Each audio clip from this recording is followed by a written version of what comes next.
जून को हिरासत में लिया गया था। 28 दिन उनको हिरासत में रखने के बाद आज के दिन उनको रिहा कर दिया गया है। सहाफ़ी सोहराब बरकत ने इस हवाले से एक डिटेल जो है वो अपना व्लॉग किया, जिसमें उन्होंने अपनी तमाम तर जो ये जो 28 दिनों की कहानी थी उन्हें वो सामने रखी। अब आगे बढ़ के आपको बताऊं कि आज़ाद कश्मीर के अंदर जो इस वक्त सिचुएशन है उस हवाले से आपके साथ शेयर करूंगा, लेकिन उससे पहले इंटरनेट सर्विस के हवाले से और जो लॉकडाउन है उस हवाले से बात करेंगे, क्योंकि तमाम तर लोग जो है वो इस हवाले से जानना चाहते हैं और वो जानना चाहते हैं कि आज़ाद कश्मीर के अंदर जो इंटरनेट सर्विस है वो कब बहाल होगी। तो देखें, मुख्तलिफ डेट्स सोशल मीडिया के ऊपर जो है वो लोग देते हुए नजर आते हैं, लेकिन इस हवाले से अगर हकीकी तौर पर या ग्राउंड रियलिटी को सामने रखते हुए बात की जाए तो आज़ाद कश्मीर के अंदर इंटरनेट सर्विस के हवाले से ये वाज़ेह तौर पर कहा गया है कि जो आज़ाद कश्मीर के अंदर इंटरनेट सर्विस है उसको तभी मुकम्मल तौर पर जो है वो बहाल किया जाएगा जब आज़ाद कश्मीर के अंदर ये जो मुख्तलिफ मकामात पर धरने चल रहे हैं, एहतजाज चल रहे हैं, जब तक ये ख़त्म नहीं हो जाते तो आज़ाद कश्मीर के अंदर इंटरनेट सर्विस को बहाल नहीं किया जाएगा। अब चूँकि देखें कि 5 जुलाई को भी एक कॉल दी गई है जिसमें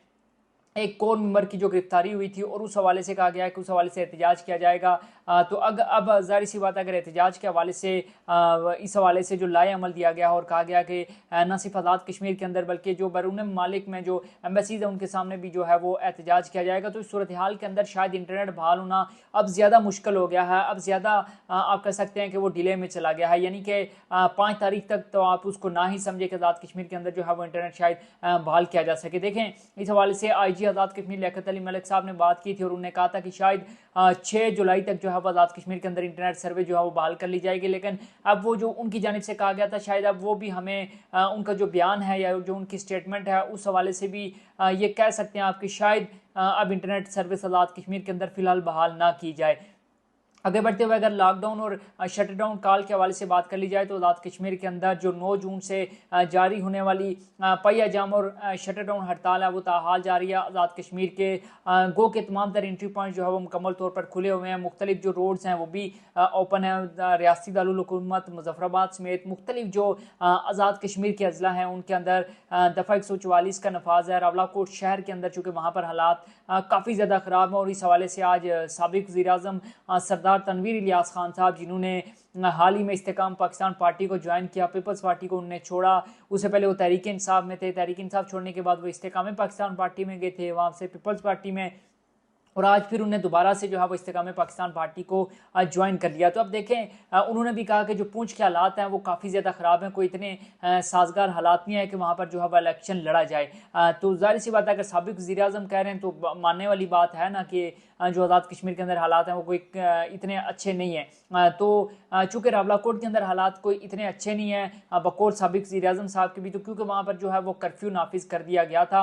वो जो कि ताहाल बरकरार है। इसके साथ साथ जो आज़ाद कश्मीर के बाकी अजला हैं उनके अंदर दफ़ा 144 जो नाफिज किया गया था वो ताहाल बरकरार है। अब 5 जुलाई की जो एहतजाज की काल है उस हवाले से लोग काफ़ी ज़्यादा पुरुमीद हैं। लोग ये कह रहे हैं कि शायद बड़ी तादाद में लोग बाहर निकलेंगे मुकम्मल तौर पर, क्योंकि देखें बहुत सारी जगहों पर जो है वो मार्केट्स ओपन हो गई थी, खासकर मुजफ्फराबाद के अंदर, रियासती दारुल हुकूमत मुजफ्फराबाद के अंदर जब इंतज़ामिया की जानिब से यकीन दहानी करवाई गई थी एक तरफ, तो दूसरी जानिब जो मुख्तलिफ लोगों की जानिब से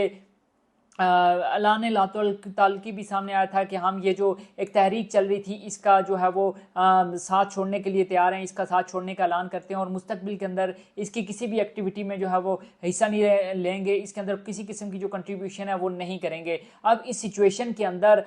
जब इंतज़ामिया की जानिब से यकीन दहानी करवाई गई थी तो कुछ मार्केट्स ऐसी थी जिसमें मदीना मार्केट मुजफ्फराबाद के अंदर सर-ए-फ़हरिस्त थी, वो खुल गई थी, लेकिन अब ये कहा जा रहा है कि जो 5 जुलाई की एहतजाज की काल है शायद उसके अंदर तमाम तर बाकी जो मार्केट्स हैं वो भी बंद कर दी जाएं। एक अलामिया जारी हुआ था, एक बयान जारी हुआ था ताजरंदा वीर के जो पेज है उसके ऊपर से, जिसमें ये कहा गया था, जिसमें ये दरख्वास्त की गई थी शहरियों से, आम लोगों से कि आप लोग जो है वो पेट्रोल पंप जो के खुले हुए हैं उनका भी बाइकाट करें, जो मार्केट्स खुली हुई हैं उनसे ख़रीदारी करना बंद कर दें, ताकि जो ये लोग कर रहे हैं जो कि हमारे अगेंस्ट जा रहे हैं तो फिर उनको भी जो है वो किसी किस्म का फ़ायदा ना पहुँच सके। तो बहरहाल इस हवाले से भी देखना होगा। हम बात कर रहे थे आज़ाद कश्मीर के अंदर इलेक्शन की गहमा गहमी के हवाले से, तो आज़ाद कश्मीर के अंदर जो इलेक्शन है वो माहौल बनता हुआ हमें नज़र नहीं आ रहा। तहरीक इंसाफ ने आज़ाद कश्मीर के जो इलेक्शन है उसका बाइकाट कर दिया और उसका ये फैसला अगर सियासी लिहाज से देखा जाए तो काफ़ी हद तक उनके लिए सूदमंद साबित हुआ या फिर बेहतर फैसला जो है वो साबित हुआ। क्योंकि जब तहरीक इंसाफ को आज़ाद कश्मीर के अंदर रजिस्टर ही नहीं किया जा रहा। और जब गुज़िश्ता रोज़ इंतखाबी निशानात अलाट किए गए तो उसमें तहरीक इंसाफ को छोड़ के बाकी जो 24 जमातें थी उनको जो है वो इंतखाबी निशानात जो है वो अलाट किए गए हैं। तो गो कि अगर तहरीक इंसाफ इलेक्शन लड़ती भी तो शायद आज़ाद कश्मीर के अंदर बमुश्किल, या मुझे नहीं लगता कि वो 2 से 3 सीटें भी जो है वो निकालने में कामयाब हो जाती। तो इस लिहाज से अगर बात कर ली जाए तो जो तहरीक इंसाफ ने फैसला किया है मेरे ख्याल में काफ़ी अच्छा और काफ़ी आप कह सकते हैं कि सुलझा हुआ फैसला उनकी जानिब से जो है वो किया गया है। तहरीक इंसाफ ने जब बाइकाट किया तो आज़ाद कश्मीर के अंदर एक नई सियासी जमात इस्तेकाम पाकिस्तान पार्टी के नाम से जो जमात, जिसको अलीम खान जो है वो लीड करते हैं, उनकी जानिब से लॉन्च किया गया। उसमें साबिक वज़ीर आज़म सरदार तनवीर इलियास खान, मुख्तलिफ जो साबिक वज़रा थे उन्होंने भी शमूलियत इख्तियार की। साथ ही साथ हल्का शर्की बाग से ताल्लुक़ रखने वाले एजाज़ अहमद खटाना साहब, उन्होंने भी जो है वो उसके अंदर शमूलियत इख्तियार की और इस चीज़ का इजहार किया कि वो जीतेंगे और आज़ाद कश्मीर के अंदर जो इस्तेकाम पाकिस्तान पार्टी है वो न सिर्फ हुकूमत बनाएगी बल्कि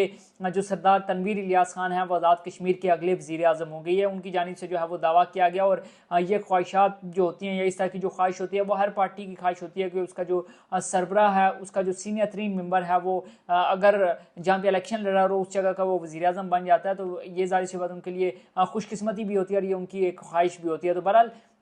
इस तरह में पाकिस्तान पार्टी को जो है आज़ाद कश्मीर के अंदर लॉन्च कर दिया गया है। और इस हवाले से काफ़ी ज़्यादा उनकी एक्टिविटीज़ भी हमें देखने को मिल रही हैं कि वो मुख्तलिफ लोगों को शामिल कर रहे हैं अपनी जमात के अंदर और मुख्तलिफ लोगों को इनवाइट कर रहे हैं कि आएँ और हमारी जमात का हिस्सा बने। लेकिन देखना ये होगा कि चूँकि तकरीबन आज मेरे ख्याल में 4 तारीख है और अगर इलेक्शन 27 को होने हैं और अगर मुकर्रर वक्त पर होते हैं तो शायद इनके लिए जो इलेक्शन कैंपेन है वो करने के लिए बहुत कम वक्त जो है वो बचा हुआ है। इस दौरान अगर वो इलेक्शन कैंपेन करते हैं और इलेक्शन कैंपेन के लिए जाते हैं तो इससे पहले हमने देखा था कि नून लीग आज़ाद कश्मीर के जो सदर हैं शाह गुलाम कादिर साहब, जब वो अपने हल्के नीलम के अंदर गए तो उनके साथ जो वहाँ के लोगों ने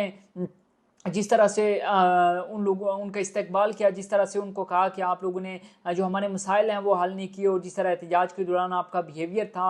लिहाजा आप लोग यहाँ पर इलेक्शन कैंपेन नहीं कर सके और नहीं कर सकते। लिहाजा जो शाह गुलाम कादिर थे उनको बामरे मजबूरी जो है वो वहाँ से वापस आना पड़ता। साथ ही साथ मीर अकबर खान साहब के हवाले से भी खबरें सामने आई थी कि उनको भी हल्के में रोका गया। अहमद सहीर के हवाले से खबरें सामने आई थी कि उनको भी इलेक्शन कैंपेन नहीं करने दी गई अवाम की जानिब से। जो अवाम की ताकत है, ज़ाहिर सी बात है अवाम तो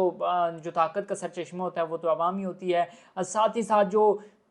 नून लीग के एक और सीनियर रहनुमा सरदार जो मुश्ताक अहमद मनाज साहब हैं, उनको भी जो है वो इलेक्शन कैंपेन तो खैर उनको वैसे भी नहीं करने दी गई, लेकिन जो वो एक नमाज जनाजा में शिरकत के लिए जा रहे थे और उन्हें फातिहा खानी करनी थी तो उनको उससे भी जो है वो शिरकत से रोक दिया गया। इस वक्त आप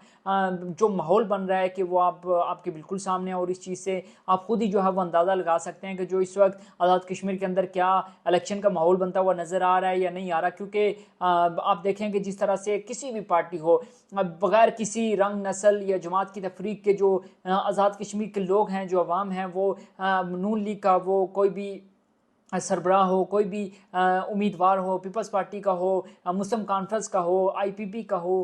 या फिर किसी और जमात को या आज़ाद हो, अगर वो किसी भी हलके में इलेक्शन कैंपेन के लिए अपनी इंतखाबी मुहिम के लिए जा रहे हैं तो उनको मज़ाहमत का सामना जो है वो करना पड़ रहा है। और इस सिचुएशन के अंदर सियासतदानों के लिए बहुत ज़्यादा मुश्किल होगा कि वो किसी भी जो हलके के अंदर या अपने हलके के अंदर जाएँ और उसमें जो है वो अपनी हमायत हासिल करें। और इस वक्त मेरे ख्याल में जो हमारे सियासतदान हैं उनकी जानिब से भी कोई संजीदा का रवैया नहीं दिखाया जा रहा। अब सरदार तनवीर इलियास खान साहब की मिसाल ले लें कि उन्हें 4 हलकों से जो है वो अपने इलेक्शन लड़ने का ऐलान किया है। तो मेरा नहीं ख्याल कि अगर वो सरदार तनवीर इलियास खान साहब किसी भी हलके से जिन 4 हलकों से उन्होंने ऐलान किया वो उनसे लड़ते हैं तो शायद